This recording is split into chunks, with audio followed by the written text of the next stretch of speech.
प्यारे बाबा हमें कहते हैं कि पुराने को विदाई देना है और नए की बधाई।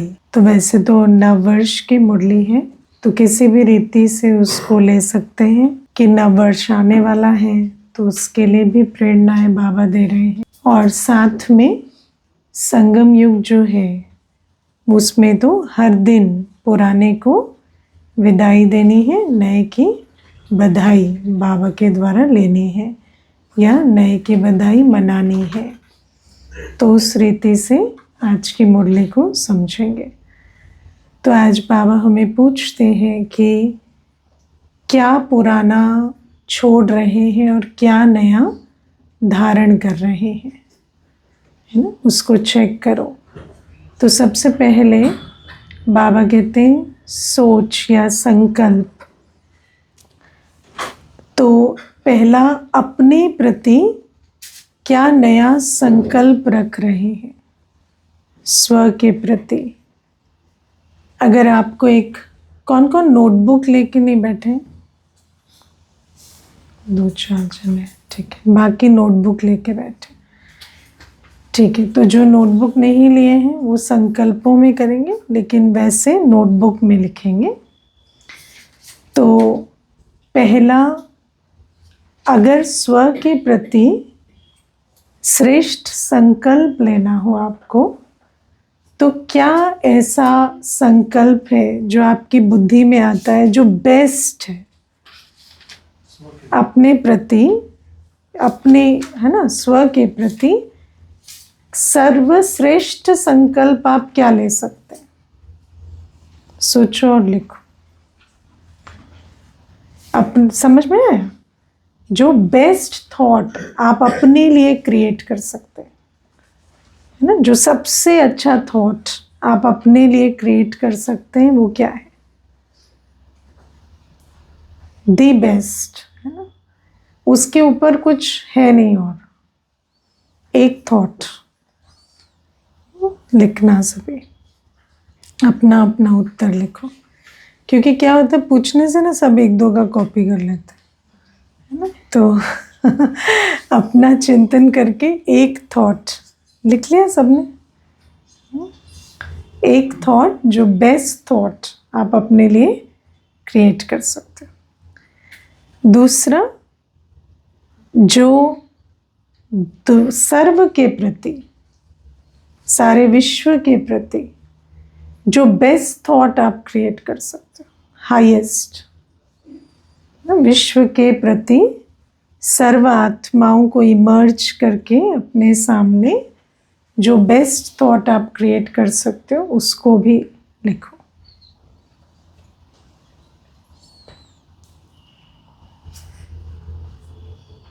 ठीक है।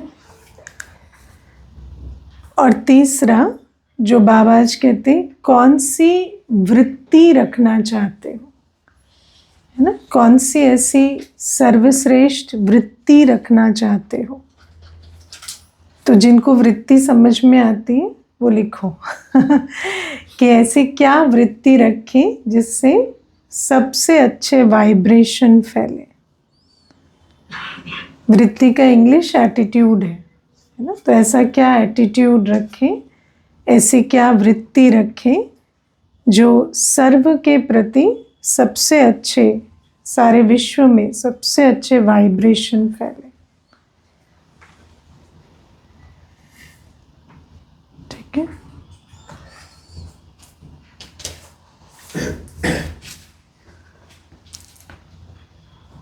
अब चार तरफ से 4 जन सुनाएंगे। एक भाइयों में से एक जना सुनाओ। हाँ आदित्य भाई सुनाओ। हाँ जी, हाँ आप सुनाओ प्रकाश में से। सत्यता, स्वच्छता और निडरता अपने प्रति। हाँ, सेकंड वाला सारे विश्व के प्रति। सारे विश्व को कल्याण का थॉट क्या है? हाँ, भला हो। और जो वृत्ति लवफुल। ठीक है। और यहाँ से इस बीच वाले रोज से कौन सुनाएंगे? श्वेता बहन सुना। हाँ जी। भगवान का बच्चा, मास्टर भगवान हूँ। सभी प्योर आत्माएं हैं और सब अपना पार्ट प्ले कर रहे हैं। मैं गॉडली चाइल्ड हूँ, मैं गॉडली चाइल्ड हूँ, इसीलिए मुझे सबको सुख, शांति और शक्ति देता है। Very nice, okay. और इधर से कौन सुनाएंगे? आप सुनो संध्या बहन। पहला थॉट, मैं और बाबा हमेशा साथ। दूसरा, सर्व को परमात्मा प्रेम और शक्ति में। तीसरा, मैं आत्मा परमात्मा की संतान, विश्व कल्याणकारी। विश्व कल्याणकारी, तो ये वृत्ति का थॉट, ठीक है। और यहाँ से भी, हाँ नाशिका, हम एक बेस्ट अपने प्रति में शिव की शक्ति हम ये थॉट ले सकते हैं। और सर्व के प्रति हम ले सकते हैं कि जो सर्व के प्रति जो हमारे शिव बाबा हैं वो बहुत पावरफुल है। और हम वृत्ति के लिए ले सकते हैं पावरफुल वृत्ति, ठीक है ना। हाँ जी, स्नेहा बहन सुनो। स्वयं के प्रति कि मैं असीमित आत्मा हूँ, मतलब कुछ भी अनअफोर्डेबल नहीं है। अगर मैं करना चाहूँ, जितना पुरुषार्थ मैं करना चाहूँ कर सकती हूँ। और सर्व के प्रति कि विश्व को शांति का प्रकाश देना है, सतयुग बनाना है। और वृत्ति स्वच्छता पवित्रता की रखना, स्वच्छता पवित्रता के, ठीक है। तो अच्छी एक्सरसाइज है ना।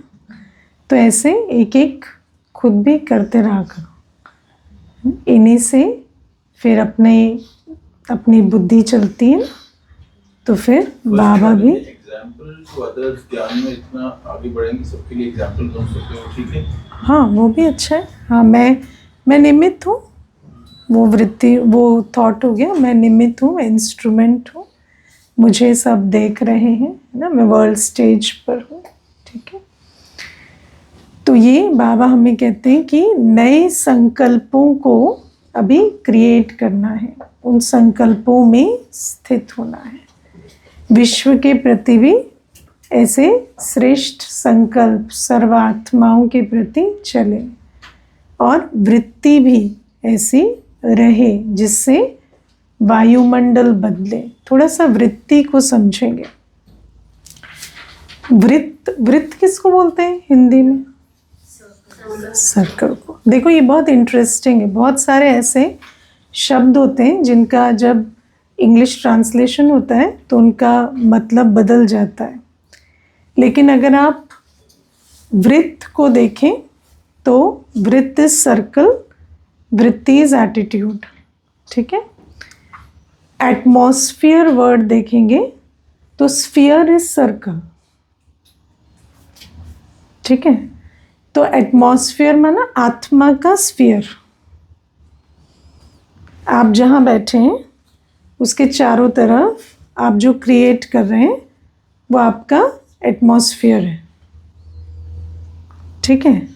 और जिस स्थिति में, जिस एटीट्यूड के साथ आप बैठे, उससे वो वृत्त बन रहा है, इसीलिए उसको वृत्ति बोलते हैं। वृत्त बनाती, आपका आत्मा की स्थिति या जो एटीट्यूड है वो आपका एटमॉस्फेयर सेट करता है, वृत्ति बनाती है। तो वो जो आसपास का जो, इसीलिए बाबा कहते हैं कि वृत्ति से वायुमंडल बनता है। आपके आसपास जो वाइब्रेशंस है जैसी वो होती हैं वैसा आपके आसपास का स्फीयर क्रिएट होता है। फिर उस स्फीयर में कोई भी आते हैं, उसको आप ऑरिक फील्ड भी बोल सकते हो, आजकल वो शब्द ज़्यादा चलता है। बाबा जैसे वृत्ति से वो वायुमंडल कहते हैं, उसी को आजकल ऑरिक फील्ड कहते हैं। आपकी जो एनर्जी फील्ड है उसी को बाबा कह रहे हैं, उसी से वायुमंडल बनता है। और जब कोई भी उस वायुमंडल के संपर्क में आता है जो आपकी वृत्ति से क्रिएट होता है, तो उस वायुमंडल का प्रभाव उस आत्मा पर पड़ता है। इसीलिए बाबा हमें आज कहते हैं अगर हम श्रेष्ठ वृत्ति रख के बैठे तो बुरा भी अच्छा हो जाएगा, है ना, बुरा भी अच्छा हो जाएगा। तो मेरी वृत्ति क्या है और सबसे बड़ी चीज़ है जो या तो आप वो आत्मा है जो एनर्जी एब्जॉर्ब करती है, या वो है जो क्रिएट करती है। दोनों नहीं हो सकते, है ना। अगर आप क्रिएट करने वालों में से हैं तो आप इन्फ्लुएंस करेंगे, अगर आप एब्जॉर्ब करने वालों में से हैं तो आप इन्फ्लुएंस्ड होंगे, आप इन्फ्लुएंस करेंगे नहीं, है ना। इसीलिए आज दुनिया में क्या होता है, कोई कैसा है उसका प्रभाव मुझ पर पड़ रहा है। मेरी वृत्ति से मैं उसको बुरे से अच्छा बना दूं, वो हमने कभी सुना ही नहीं, है ना। यहाँ पर हम बाबा के पास पहली बार ये बात सुनते हैं, क्योंकि आत्मा जब क्रिएटर है, क्रिएटिव एनर्जी है, पर रियलाइज करे जब अपनी क्रिएटिव पोटेंशियल को, तब आप वो वृत्ति रखें, चाहे कोई कैसा भी है ना। मेरी वृत्ति क्या है, मेरी वृत्ति मेरी अपनी क्रिएशन है ना। मैं वृत्ति रखना चाहती हूँ, वो श्रेष्ठ आत्मा है तो वो श्रेष्ठ है, फिर वो कुछ भी करे ना, वो श्रेष्ठ है तो श्रेष्ठ है, उसको अपहोल्ड करना, तब जाकर उस पर प्रभाव होगा, है ना। तो इसमें देखो दो प्रकार की, इसमें भी दो बातें हैं। पहला, एक होता है किसी आत्मा का व्यवहार देख रहे हैं, बोल सुन रहे हैं, पर आप ज्ञान स्वरूप होकर कॉन्शियसली ये वृत्ति रख रहे हैं कि नहीं, ये श्रेष्ठ आत्मा है, ये पवित्र आत्मा है, ठीक है। दूसरा होता है मोह में अंधे भी ऐसा करते हैं ना, जो मोह में अंधा होता है वो भी ऐसा करता, नहीं मेरा बच्चा बहुत अच्छा है, लेकिन उसका प्रभाव नहीं पड़ता, है ना। ऐसा नहीं है कि आप, gyan is a very open eyed practice. ऐसा नहीं है कि मुझे दिखाई नहीं दे रही किसी की बुराई, अगर मुझे दिखाई नहीं दे रही तो प्रॉब्लम है। देखो ज्ञान ना बहुत इंटरेस्टिंग है, अगर आप देखेंगे इसमें, अगर आपको किसी की बुराई नहीं दिखाई दे रही तो आप पहले इतना नॉलेजफुल बनो कि आप देख सको, फिर और नॉलेजफुल बनो, उसको मत देखो, ठीक है। और अगर आपको दिखाई ही नहीं दे रही तो फिर आप मूर्ख हो, ज्ञान ही नहीं हो, ठीक है। हाँ, देखते हुए ना देखो, वो ज्ञान है। दिखता नहीं है वो ज्ञान नहीं है ना। मुझे किसी ने कहा कि जो मेरे युगल हैं उनको तो कुछ पता ही नहीं चलता, ये अच्छा है ये बुरा है, वो तो बिल्कुल जैसे देवता है। तो मैंने कहा अभी हम ये नहीं बताएंगे वो क्या है, पर देवता तो नहीं है ना। तो देवता तो नहीं है।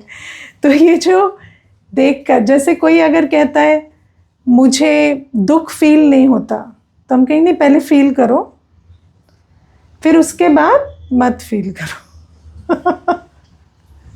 आपको पता चलना चाहिए, क्योंकि अगर आप फील ही नहीं कर पा रहे हैं तो दैट इज इनसेंसिटिव।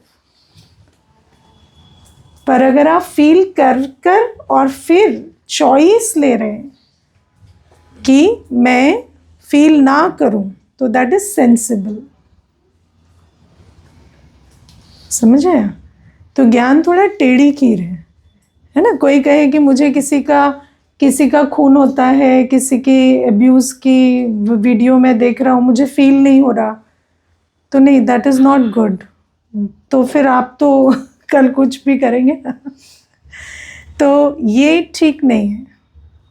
लेकिन आपको आप पूरे टोटली हम लोग जो ज्ञानी हैं, हम सबसे सेंसिटिव लोग हैं,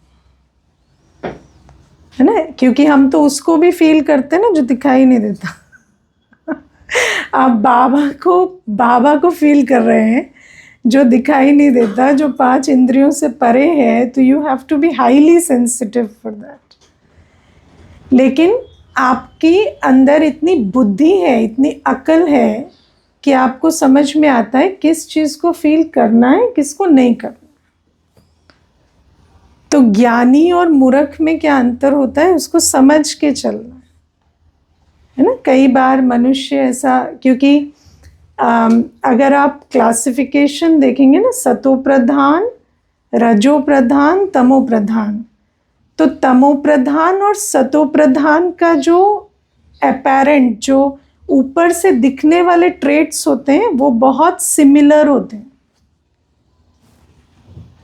ये इस चीज़ को समझना ही बहुत गहरी बात है। जैसे एक व्यक्ति बहुत आलसी है ना, तो उसको जो दे दो खा लेगा, जैसे रखा हो रख लेगा, क्योंकि उसको कुछ करना नहीं है ना। अभी भाई एग्जाम्पल दे रहे थे ना आप लोगों को, मैं विश्व कल्याणकारी हूँ, मैंने जॉब अब छोड़ दी है, अब मैं सिर्फ विश्व कल्याण कर रहा हूँ। तो नहीं जी, आप आलसी हैं, है ना। तो उसके भी ट्रेट्स वही होते हैं ना, मुझे जॉब नहीं करनी, मुझे कुछ नहीं करना। और ज्ञानी भी कहेगा हाँ मैंने जॉब छोड़ दी। इन ज्ञानी ने छोड़ी, वो अलग, उसका कारण क्या है, उसको विश्व कल्याण करना है। और जिसने, जो आलस से छोड़ते हैं, उनको कुछ नहीं करना है, इसीलिए वो आलसवश छोड़ देते है ना। तो आजकल हाँ, choice of renunciation is a choice. अब कोई कहे कि मुझे आकर्षण नहीं होती, नहीं, आकर्षण होती है ना। अब हमें कहते हैं आप लोगों को इतना वैराग आ गया, आपको कुछ अट्रैक्शन नहीं होती, क्यों? हमें होती नहीं है क्या? होती है, पर हमें पता है वहाँ नहीं जाना है, वो नहीं करना है ना उस पर। इसीलिए तो वो जो स्ट्रगल है, वो कर हम उस स्थिति पे पहुंचते हैं। ऐसा नहीं है कि वो नेचुरल है या हमें होता ही नहीं। हाँ, लेकिन मैं आपको ये भी बताती हूँ, हमें कोई आता है, ये हम ब्राह्मणों की क्लास में बता रहे हैं, लेकिन कोई नया आएगा और पूछेगा आप लोगों को कुछ अट्रैक्शन नहीं होते, हम कहेंगे नहीं, हमें नहीं होती। क्यों? क्योंकि वो नहीं समझ सकते, तो उनको वो बताया जाता है जो उनके समझ में आए। लेकिन ऐसा नहीं है कि नहीं होती। आपको इरिटेशन नहीं होती? नहीं होती है ना। अब आप इतनी सफाई करो, कोई आके कचरा डाल दे तो अंदर तो थॉट चलेगी ना, इसको क्या बुद्धि नहीं है ना। लेकिन फिर आपको पता है कि उस थॉट को एंटरटेन नहीं करना, उसको दुआएं देनी, क्योंकि अगर आप वो थॉट लेंगे तो उससे उसका भी कोई कल्याण नहीं होगा और अपना भी नहीं होगा। तो क्योंकि आपको पता है कि it will not serve the purpose, तो आप उस थॉट को चूज नहीं करते। समझ है ना। तो ये जो चीज़ है, इसको हमें समझ कर चलना होता है ना। तो दुनिया में हम लोग कहते हैं ना कि एक होते हैं सेल्फिश, है ना, और स्पिरिचुअलिटी क्या होती है? Enlightened self interest. आप सेल्फिश नहीं है, आपको सबकी चिंता है लेकिन आपको ये पता है कि कौन सी चीज़ में इमोशनल होने से या, है ना, कोई एक्स्ट्रा करने से कोई फ़ायदा नहीं, नुकसान होता है। तो इसलिए, और फिर सेल्फ इंटरेस्ट भी, क्योंकि आपको पता है कि you can not pour out of an empty cup. आपको, आप खुद भरे होंगे, खुद अपना पुरुषार्थ करेंगे, खुद अपने पे अटेंशन देंगे, तब तो दूसरे की सेवा करेंगे। तो जैसे दुनिया में लोग कहते हैं ना कि आपको बच्चों की नहीं पड़ी, ये नहीं पड़ी, आप तो क्लास चले जाते हो, आपको तो अपना, है ना, बीके बनना ज़्यादा ज़रूरी है। तो लगता ऐसा है कि बहुत सेल्फिश है, या कहेंगे घर बार छोड़ दिया इन्होंने और ये इसी में चले गए। लेकिन ये क्या है? आपको पता है कि जब तक मैं ही लायक नहीं हूँ, मैं किसी का क्या कल्याण करूँ। और दुनिया में सर्व के कल्याण के नाम पर क्या होता है? मैं सेल्फिश नहीं हूँ, मेरी दिल बड़ी है, करते करते आप इतने खाली हो जाते हैं कि आपको हेल्प की ज़रूरत पड़ जाती है। तो ये सारी डिफरेंसेस स्पिरिचुअलिटी में और दुनियावी थॉट में होते हैं। ठीक है, तो ये पहली चीज़। फिर प्यारे बाबा आज हमें कहते कि हमें बाबा के पास आने से वरदान मिलता है, जन्म सिद्ध अधिकार मिलता है सफलता का। अब सफलता का जन्म सिद्ध अधिकार क्यों बाबा के पास आने से मिलता है? सफलता क्या होती है? नौकरी लगना सफलता होती है? नहीं होती। हाँ? खुश रहना सफलता होती। सफलता क्या होती है? रिसोर्सेस, वो तो विधि है। सफलता होती क्या है? जो बाबा से खजाने मिले उसको कार्य में नहीं, वो तो विधि है। सफलता क्या होती है? आपको अगर मैं कहूँ एक सफल व्यक्ति का पोर्ट्रेट बनाओ, हाँ, जो सोचे वो होता जाए और गेटिंग ओवर ऑब्स्टिकल्स और बैलेंस लाइफ, उसको सफलता और श्रेष्ठ संकल्पों में अपने समय को व्यस्त रखना, ये सफलता है। और सुख धाम में रहे, संतुष्ट है ना। दो समझो, अभी विचार करना। और हाँ, जिसको मतलब सक्सेस और फेलियर एक जैसी लगे। हाँ, अनअफेक्टेड रहना, वो भी सब। तो हर एक को अपने हिसाब से एक सफलता की डेफिनेशन लगती है। लेकिन सफलता एक्चुअली क्या होती है ना? देवी देवता बनना। क्योंकि जब तक हम देवी देवता नहीं है तो फिर वो जो आप सारी चीज़ें बता रहे हो कंबाइन नहीं हो सकती। तो सफलता माना देवी देवता बनना। इस पुरानी दुनिया में कोई सफलता नहीं,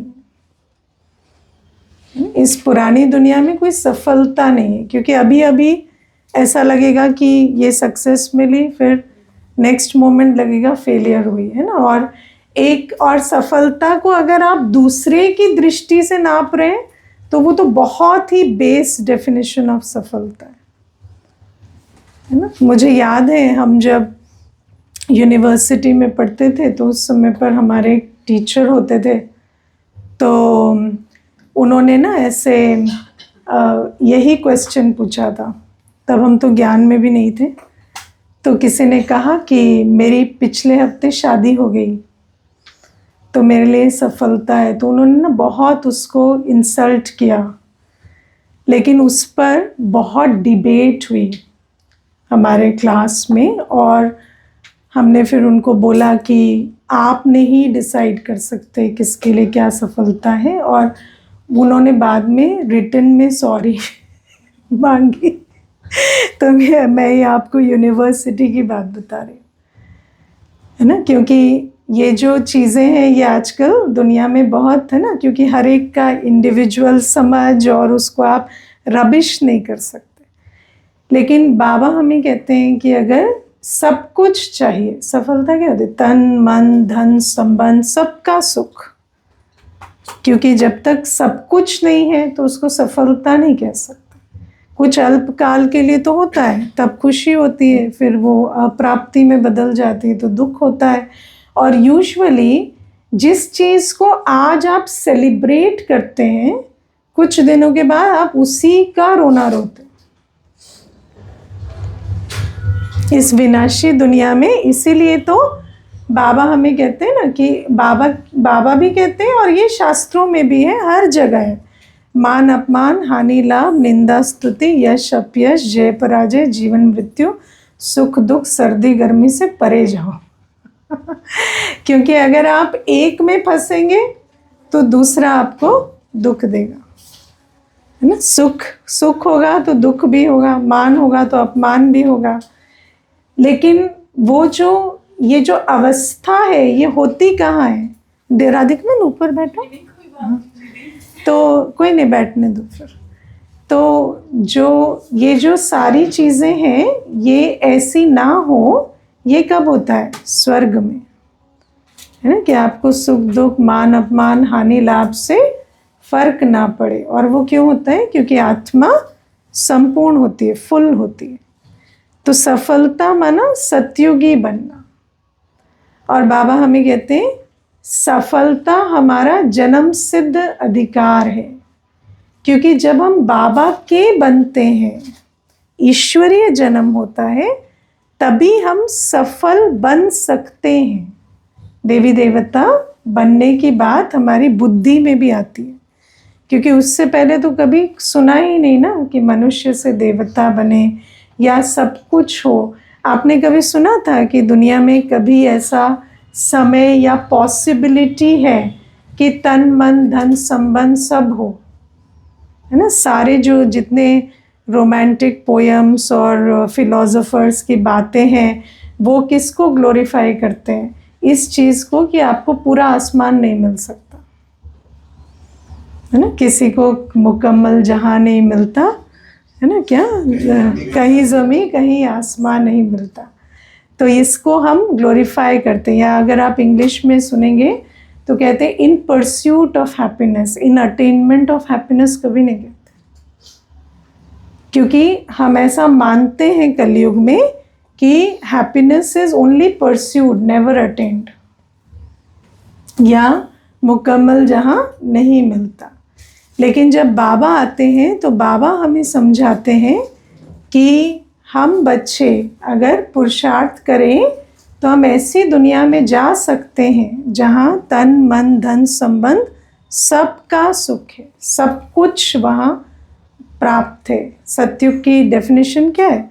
अप्राप्त नहीं कोई वस्तु देवताओं के खजाने में।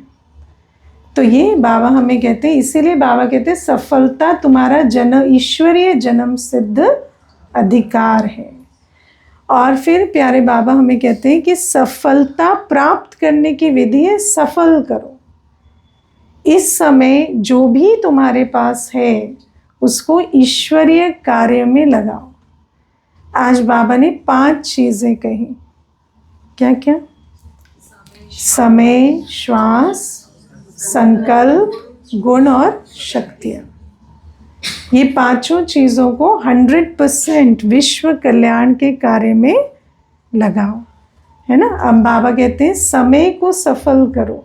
1 सेकंड भी ऐसा ना हो जो मेरा विश्व कल्याण के कार्य में ना लगे, ना? या तो बनने में या बनाने में, कुछ ना कुछ अपनी सेल्फ प्रोग्रेस में या सेवा में मेरा हर सेकंड जाए।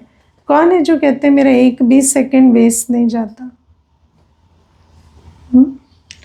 सफल करते हैं। देखो बाबा कितने अच्छे हमें सफलता प्राप्त करने की चाबी दे रहे हैं ना, लेकिन उस चाबी को खुद लगाना पड़ेगा। तो 1 भी सेकंड वेस्ट ना जाए। सबके फ़ोन लेके एक दिन स्क्रीन टाइम चेक कर लेंगे, है ना? और फ़ोन में तो आजकल वो भी हो पाता है ना, जूम का कितना, इसका कितना, उसका कितना। तो ये भी नहीं कह सकती दीदी जूम ही चल रहा था और क्लास ही चल रही थी, है ना? तो वो सारा देखो, वो तो पूरा ग्रॉस। आप सोचो जब फ़ोन हमारा चार्ट रख पा रहा है तो भगवान नहीं रख रहा है, तो क्या हमारे चार्ट में जमा हो रहा है, क्या हमारा व्यर्थ जा रहा है? वो विचार करो। क्योंकि बाबा ने हमें नियम समझाया है। नियम क्या है? जो हर सेकंड सफल करेंगे वो सत्युग के आदि से आएंगे। पूरे 2500 वर्ष 1 सेकंड भी जो सुख धाम का समय है वो लॉस नहीं हो रहा उनका। जो देरी से आएंगे, जितना देरी से आएंगे उतना कम सुख पाएंगे ना, है ना? आप विचार करो, एक घर में भी नए मकान में रहना और पुराने मकान में रहने में कितना फर्क पड़ जाता है ना? बच्चे भी होते हैं ना, 3 बच्चे, तो जो पहला बच्चा होता है उसको जितनी पालना मिलती है, जितना पोषण मिलता है, दूसरों को नहीं मिलता, है ना? तो आप विचार करो कि सतयुग आदि से आने में और बाद में आने में कितना अंतर है। तो अगर सफलता पानी है, आदि से आना सफलता है ना? नहीं तो क्या फेल हो गए जितना देर से है उतना फेल। तो समय को वेस्ट नहीं करो। आज से अपना, बाबा ने कहा ना, चेक करो कितना व्यर्थ जाता है, कितना सफल होता है, उसका चार्ट रखो। चाहे याद करो बाबा को, चाहे सेवा करो, चाहे मुरली पढ़ो, चाहे रिवीजन करो, चाहे काम काज करते कर्मयोगी रहो, है ना, वो भी सेवा है, लेकिन उसका चार्ट रहना चाहिए, वेस्ट नहीं। अगर वेस्ट थॉट चल रहे हैं काम करते समय तो वो वेस्ट के खाते में गए। ठीक है, आज देखो दुनिया में ऐसा कोई है जिसको काम नहीं है, सारे दिन लोग काम कर रहे हैं, लेकिन फिर भी उनका जमा का खाता क्या है ना। कल मुझे एक भाई आए थे, कहते हैं मैं दिन में 18 घंटे बिजी रहता हूँ, 18 आवर्स, प्राइवेट जॉब है और वो भी बड़ी पोजीशन में, तो 18 आवर्स में बिजी रहता हूँ। कहते मेरे घर में कोई प्रॉब्लम नहीं है, ना कोई पैसे की, ना कोई संबंध की, ना कोई प्रॉपर्टी डिस्प्यूट, मेरे घर में कोई प्रॉब्लम नहीं है। मेरा घर शायद एक rarest of the rare family होगा जिनमें कोई प्रॉब्लम नहीं है, कोई प्रॉब्लम नहीं है, पैसे की कोई दिक्कत नहीं है, 18 घंटे बिजी रहता हूँ, लेकिन खुशी इतनी भी नहीं है। तो मुझे ये समझ नहीं आ रहा कि क्या करें, क्योंकि किसी के पास भी जाओ तो कहते हैं कि एक्सरसाइज करो, वो भी करता हूँ, बिज़ी रहो, वो भी करता हूँ, घर में कोई प्रॉब्लम है, स्ट्रेस है, उसको दूर करो, वो भी नहीं है, तो किस लिए। तो मैंने कहा जो 18 घंटे काम करते हो सोचते क्या हो, अंदर क्या चलता है। तो कहते वो तो बहुत गड़बड़ चलता है, फियर चलता है, क्योंकि बचपन से जब से पैदा हुए हैं पिताजी ने यही कहा, ये कर लो नहीं तो नुकसान हो जाएगा, ये कर लो नहीं तो फेल हो जाएंगे, ये कर लो नहीं तो कहीं के नहीं रहेंगे। तो हर सेकंड पे, हर स्टेप पे यही चलता है, ये नहीं हुआ तो ये हो जाएगा। तो मैंने कहा वही दैट इज द प्रॉब्लम। तो कर्मयोगी होना कितना जरूरी है। कर्मयोगी भी व्यक्ति नहीं है तो उसका सफल नहीं हो रहा, जमा का खाते में नहीं जा रहा। कर्म करते भी संकल्प क्या चल रहे हैं, स्थिति क्या है ना, कि अंदर ग्रैटिट्यूड चल रहा है, कंप्लेन चल रही है, खुशी चल रही है, देहधारियों का चिंतन चल रहा है, शिव बाबा के लिए शुक्रिया चल रहा है, क्या चल रहा है, वो सब इम्पोर्टेंट है। तो ये बाबा कहते हैं सेकंड भी वेस्ट ना हो। दूसरा श्वास है ना, श्वास माना एनर्जी, तो श्वास का अर्थ होता है एनर्जी। तो बाबा हमें कहते हैं एक भी श्वास हमारी वेस्ट ना हो, एनर्जी हमारी, चाहे फिजिकल, चाहे मेंटल, चाहे स्पिरिचुअल, चाहे है ना इमोशनल, कोई भी एनर्जी हमारी वेस्ट ना हो। और बाबा हमें कहते हैं उसके लिए श्वासोश्वास याद में रहो। कोई भी कर्म करते हैं जब याद में रहकर करते हैं तो हमारी एनर्जी राइट जगह पे यूज होती है, क्योंकि योग युक्त सो युक्ति युक्त। जो योग में रहता है उसको हर चीज़ की युक्ति सूझती है कि ये करना है, ये नहीं करना है। तो जो ऐसे श्वासोश्वास याद में रहते हैं, बाबा क्या कहते हैं, वो स्वस्थ रहेंगे। बाबा हमेशा कहते हैं ना योग से हेल्थ मिलती है। तो जो योगी है, जो श्वासोश्वास याद में रहते हैं, वो हमेशा स्वस्थ रहेंगे। उनको चारों प्रकार का स्वास्थ्य मिलेगा, है ना, social health, physical health, mental health, spiritual health, सब कुछ मिलेगा, है ना। हेल्थ की एक आयाम और नहीं रहा ना, फिजिकल हेल्थ बस एक टाइप की हेल्थ है ना। तो हर प्रकार की हेल्थ हमें मिलेगी। आज बाबा ने 5 चीज़ें जो बताई, समय है, श्वास है, ज्ञान है, गुण है, शक्ति।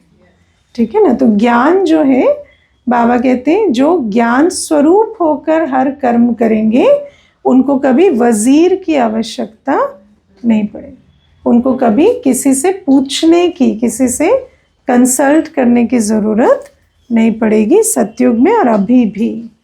तो हम ज्ञान स्वरूप होकर कर्म करते हैं। आज भाई कह रहे थे ना कि जब गेट भी खोलने जाते हो तो क्या करो, पहले स्वमान में स्थित हो जाओ। स्वमान क्या है, मैं कौन, मैं कौन और सामने वाला कौन, है ना। तो हमेशा ज्ञान स्वरूप होकर कर्म करो। मैं कौन, मेरा साथी कौन और मेरे सामने कौन है, ये याद रख कर कर्म करो। कौन सा समय चल रहा है, मेरी प्रायोरिटी क्या है, ये बातें बुद्धि में इमर्ज होनी चाहिए, तब आप चॉइस ले सकेंगे। मुझे याद है एक बार एक भाई आए, तो ये जो दरवाज़ा खोलने वाली बात है, तो मैंने जब दरवाज़ा खोला तो वो पूरी वर्दी में थे, पुलिस की वर्दी में। तो शुरू में जब सेंटर खुला था तब की बात है, तो मैंने उनको पूछा, हाँ जी, तो आप किस काम से आए थे? तो कहते हैं यहाँ कोई क्यों आएगा? तो मैंने कहा हाँ हाँ तो फिर मैंने उनको अंदर बुलाया, क्योंकि अगर आप अपने स्वमान में नहीं हैं तो सामने वाले को देखकर आपका स्वमान सेट हो जाता है। आपके संकल्प उस आधार से चलने लगते हैं कि आप पुलिस वाले को देखेंगे तो आपको क्या क्यों चलेगा, क्योंकि दैट इज़ द संस्कार कि ये क्यों आए हैं। लेकिन अगर आप स्वमान में हैं कि मैं आत्मा हूँ और ये सामने वाली आत्मा मेरे दर पर क्यों आएगी या मेरे पास क्यों आएगी, तो या कोई भी, मानो आपको कोई गाली देने भी आया है, तो आप स्वमान में हैं कि मैं दिव्य आत्मा हूँ, तो ये मेरे पास क्यों आया है? गाली देने नहीं आया है, गुणों की माला पहनने आया है।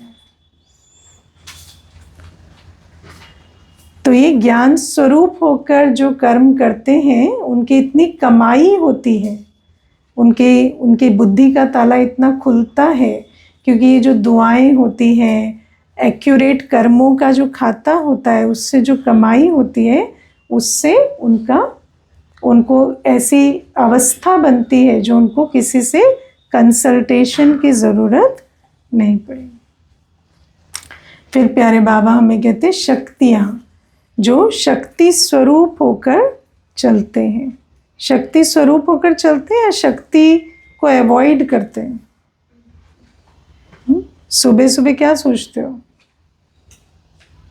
मैं मास्टर सर्वशक्तिवान हूँ, या आज कोई सहने समाने की बात नहीं आनी चाहिए, आज मूड नहीं है? क्या सोचते हो? कौन सोचता है कि जो होता है होने दो, मैं उससे ज़्यादा पावरफुल? या ऐसे सोचते ये नहीं होना चाहिए, आज ये नहीं होना चाहिए, आज वो नहीं होना चाहिए? हाँ, हो जाए, आज वो हो जाए, ये चलते हैं। आज ये हो जाए, ये नहीं होना चाहिए, आज ये हो जाए, आज ये हो जाए। हाँ वो ठीक है, वो तो ठीक है, वो तो आप अपना टारगेट रख रहे हो कि आज ये कंप्लीट करना है या ये टारगेट है, वो तो ठीक है। पर ऐसे वो वाले तो नहीं चलते ना कि आज कुछ दिमाग ना लगाना पड़े, आज कुछ सहना ना पड़े, आज कुछ संभालना ना पड़े, है ना, आज भगवान कोई मुसीबत नहीं चाहिए, आज मौसम अच्छा है ना, तो ये वाले नहीं चलने चाहिए। जब एक्चुअली में स्वमान रहता है कि I am child of God almighty, then everything else follows, because I know that I will be able to deal with it. My Baba is with me and he will show me. नहीं, वो कब रहता है वो प्रश्न वो सारे दिन रहना चाहिए, है ना। तो सर्वशक्तिवान हूँ और कोई भी चीज़ आ जाए, मुझे उसमें कोई कंप्लेन नहीं है, कोई प्रॉब्लम नहीं है। मुझे ये नहीं चले कि ये क्यों आया, ये कैसे आया। और एक बार अगर आप ये बुद्धि में सेट कर लेंगे ना कि जो भी हुआ, जो भी आया, उससे मैं डील कर सकती हूँ, तो आप देखेंगे लाइफ बहुत इजी हो जाती है ना। शिप्रा बहन का ही अनुभव है, जब ऑफिस में सोच लिया कि अब जो करना है वो करना है ना, तो फिर कितनी भी बातें आई तो फिर उसमें कभी संकल्प नहीं चला कि ये क्यों आया, कैसे आया। और बाबा कहते हैं जो इस प्रकार से सर्वशक्तिवान होकर चलते हैं उनको धर्म सत्ता, राज सत्ता दोनों मिलती है। आज दुनिया में शक्ति किसे समझते हैं? पावर को। और बाबा शक्ति संगम युग में किसे कहते हैं? एम्पावर्ड होने को। जो संगम युग में एम्पावर्ड होगा वो सतयुग में पावरफुल होगा। समझ रहे हैं? एम्पावर्ड कौन होता है? जिसको कोई हिला ना सके। और पावरफुल कौन होता है? जिसके सब कंट्रोल में रहे। ठीक है, तो जब हम संगम युग में ऐसे रहेंगे कि मेरे कंट्रोल में कुछ नहीं है, लेकिन मेरा अपने पे इतना कंट्रोल है कि कुछ भी जो आउट ऑफ कंट्रोल जाए वो मुझे तंग ना कर सके, तो फिर सतयुग में आप ऐसे हो जाएंगे कि आपके सब कंट्रोल में रहेंगे, प्रकृति भी दासी रहे। इसको बाबा कहते हैं धर्म सत्ता राज सत्ता दोनों आपकी हो। धर्म सत्ता से आप स्वराज अधिकारी रहेंगे, राज सत्ता से आप विश्व राज अधिकारी रहेंगे, है ना। और वैसे भी आजकल दुनिया में भी क्या कहते हैं, गुड लीडर्स कौन से होते हैं? अच्छे लीडर्स जिनका EQ SQ है ना, तो जो सेल्फ कंट्रोल में है वो दूसरों को भी अच्छा चला पाते।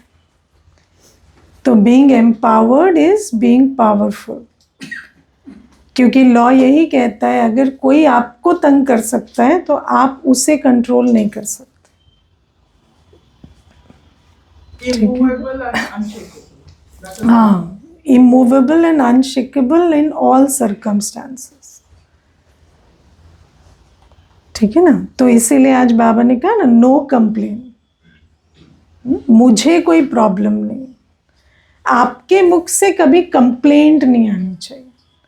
लेकिन ये ना जब आप धारण करने जाएंगे ना, तो इसमें एक ये चैलेंज नहीं है, जो मेरा अनुभव है, being free from complaint is not the challenge. आप हो जाएंगे, बाबा के योग से आप ऐसे हो जाएंगे कि आपको इंटरनली कोई भी कंप्लेंट नहीं है। लेकिन प्रॉब्लम कहाँ आती है? जब आप कंप्लेंट नहीं करते तो फिर सामने वाला समझता है कि जो कंप्लेंट कर रहा है आप तंग कर रहे हो और वो तंग हो रहा है। तो वहाँ पर आपको लगने लगता है कि मुझे कंप्लेंट नहीं है पर फिर भी मैं कंप्लेंट करूँ, तो आपको उस टेम्पटेशन से बचना पड़ता है ना। क्योंकि जब आप कंप्लेंट नहीं करते तो सामने वाला सोचता है कि आपके पास कोई कारण नहीं है कंप्लेन करने का, इसलिए आप कंप्लेन नहीं कर रहे, और जो कर रहा है उसके पास कारण है। क्योंकि दुनिया में कोई ऐसा समझता नहीं है ना कि आप अपने पे इतना काम कर रहे हैं कि आपको कंप्लेन नहीं है। अगर आप उस चैलेंज को पार कर लेंगे ना कि कोई कुछ भी सोचे मुझे कंप्लेन नहीं करना है, तब आप कंप्लेंट फ्री बने। Another thing is that others think that you're a doormat and you're able to take it. हाँ, तो they will give you like, आपको वो उतना तक ड्राइव करेंगे कि आप कंप्लेन करें।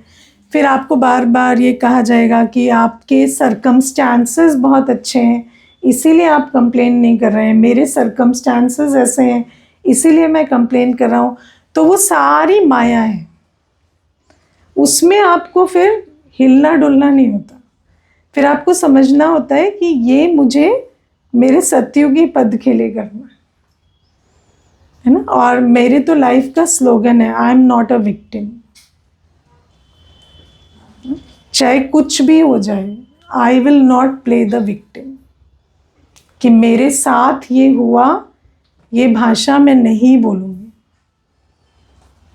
क्योंकि अगर आप ये भाषा नहीं बोल, दुनिया में सबसे बड़ा साइकोलॉजिकल गेम क्या है? प्लेइंग द विक्टिम, है ना। अगर आप विक्टिम प्ले करेंगे, आपको सिंपैथी मिलेगी, तो फिर आप बहुत सारी चीज़ें कर सकते हैं जो वैसे नहीं कर सकते। लेकिन अगर आप विक्टिम बनना छोड़ देंगे, कंप्लेन नहीं करेंगे, तो आप देवता बनेंगे। तो आपको क्या बनना है वो सोचो। Again, it's a matter of consciousness, like you rise above the victim consciousness. हाँ, you have to, वो पूरा कॉन्शियस प्रोसेस है कि मुझे नहीं करना। चाहे कोई आपके खिलाफ 10 कंप्लेन करे, आप नहीं करेंगे। चाहे कोई कुछ भी करे, आप उसमें रिएक्शन भी नहीं देंगे। Actually, before coming to Baba, we were always victim conscious. हाँ, नहीं, वो सबसे बड़ा हथियार है ना। वो सबसे बड़ा हथियार है दुनिया में। अगर कोई हथियार काम नहीं करता तो ये काम करता। So when you are in victim consciousness, either you are hurt or you are angry. हाँ, and if you cry before the right person, you can get everything done, but don't cry. है ना, आपको पता होना चाहिए किसके सामने रोना है। अगर आपको वो पता है और आप कर सकते हैं तो you can get away with everything. बच्चे स्ट्रेटजी कहाँ से सीखते हैं? हाँ, बच्चे सीखते हैं वो माता पिता से। बच्चे सब कुछ माता पिता से सीखते है ना। तो ये जो इस हाँ, you will be taken wrong, but you have to choose कि मुझे अभी ये गेम खेलना है। हाँ नहीं, पर वो आपको चॉइस लेनी पड़ेगी। लीगली अलग चीज है, legally is a different matter, है ना। और लीगली में भी ना, मेरा जो अनुभव है, if you can settle it out of court, it is always good. आप नेगोशिएट करके अगर सेटल कर लें, क्योंकि ऐसे तो पता नहीं, मेरा थोड़ा ट्रस्ट कम है। ठीक है, तो वो अलग चीज़ है, वो पर्सनल बात है, लेकिन मेरा अनुभव ऐसा ही है। तो ये है लिसन की जो अत्याचार करता है वो है दोषी है, और जो सहन करता है वो भी दोषी है। हाँ। So now we have to come rise above that. हाँ, तो आपको सहन करना, उनका जो सहन की डेफिनेशन है वहाँ प्रॉब्लम है ना। क्योंकि अगर आपको सहन शक्ति नहीं है और आप दुखी हो रहे हैं तो एक्चुअली वो पाप है, क्योंकि दुख देना भी पाप है, दुख लेना भी पाप है। पर अगर आप दुख नहीं ले रहे, आपने स्थिति इतनी अच्छी बनाई है, तो फिर वो पाप नहीं। ठीक है, तो ये बाबा कहते हैं शक्ति। और फिर गुण, बाबा कहते हैं गुण मूर्त बनेंगे, हर कर्म करते गुण स्वरूप रहेंगे, तो कल हमारा गायन सर्वगुण संपन्न के रूप में होगा, है ना। पूजन होगा, गायन होगा, और हम देवता स्वरूप में सर्वगुण संपन्न बनेंगे। तो हर कर्म करते गुण को धारण रखो, है ना। जैसे बैठे हैं तो मेरा गुण क्या है, तो बैठे बैठे कौन सा गुण इमर्ज कर सकते हैं, बताओ। मनसा सेवा और गुण। कौन बताएगा, आज उसको प्राइज देंगे। साक्षी भाव, साक्षी भाव और आनंद, स्थिरता। सीधा बैठो ना, स्टिल बैठो। उसको देख के कितनों को इंस्पिरेशन मिलती। मुझे एक बार एक माता ने कहा, आपको पता है मैं ज्ञान में कैसे आई? तो मैंने कहा कैसे आए? तो कहती, मैंने ना एक बार सेंटर के सामने से गुजर रही थी, तो वहाँ अव्यक्त बाप दादा मिलन चल रहा था। तो दादी के तन में बाबा की पधरामणी हुई, तो मैंने देखा 4 घंटे हो गए, 5 घंटे हो गए, ये बैठी है, हिल नहीं रही है। तो किसी ने कहा इनके तन में भगवान आए। तो मुझे निश्चय हो गया कि ऐसे तो कोई बैठ ही नहीं सकता, है ना। तो आप सोचो, एक बैठने से भी सेवा हो जाती। स्थिरता में आप बैठे हैं, उस गुण से भी सेवा होती, है ना। तो बैठे हो तो स्थिर बैठो, है ना। बोल रहे हो तो मीठा बोलो। सोच रहे हो तो शुभ भावना, शुभकामना रखो, है ना। सकारात्मकता रखो। तो बाबा कहते हैं इस प्रकार से हर कर्म में गुणों का पर अटेंशन दो। कर्म तो हम कर ही रहे हैं ना सारे दिन, बस एक गुण पर अटेंशन देकर उसे धारण करो। ओके, ओम शांति।